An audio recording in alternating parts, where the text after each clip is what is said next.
हरितालिका तीज पर सास का बहू को दिया सबसे अनमोल सबक। कभी सुना है आपने जब सास अपनी बहू को बेटी की तरह मानकर तीज की व्रत की असली अर्थ समझाती है। नमस्ते दोस्तों, स्वागत है आपका मेरे चैनल छोटी लेखिका में।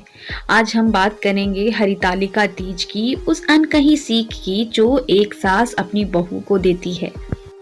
सास बहू को बैठाकर कहती है, बेटा, तीज सिर्फ सजने संवरने का दिन नहीं, ये दिन है परिवार और रिश्तों के लिए प्रार्थना करने का। जैसे पार्वती जी ने शिव जी को पाने के लिए तप किया, वैसे ही हमें भी अपने रिश्तों को मजबूत करने के लिए तप करना होता है। शादी सिर्फ दो लोगों का नहीं बल्कि दो परिवारों का रिश्ता है। बहू, याद रखना, व्रत का मतलब भूखा रहना नहीं बल्कि धैर्य, प्रेम और समर्पण की परीक्षा है। जब तू अपने परिवार के लिए व्रत करती है तो उसमें तेरा सच्चा भाव झलकता है। सास भावुक होकर कहती है, तू अब सिर्फ मेरी बहू नहीं, मेरी बेटी भी है। जैसे मैं तेरे लिए दुआ करती हूँ वैसे ही तू मेरे बेटे और अपने घर के लिए दुआ कर।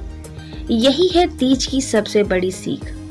दोस्तों, तीज हमें सिर्फ देवी देवताओं से नहीं जोड़ता बल्कि हमारे परिवार और रिश्तों को भी पवित्र बनाता है।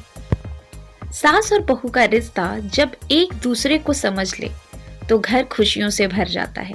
अगर आपको भी ये कहानी दिल छू गई हो तो मेरे छोटी लेखिका चैनल को सब्सक्राइब जरूर करें, क्योंकि यहाँ हम आपको सिर्फ कहानी नहीं, रिश्तों की नई सोच भी सुनाते हैं।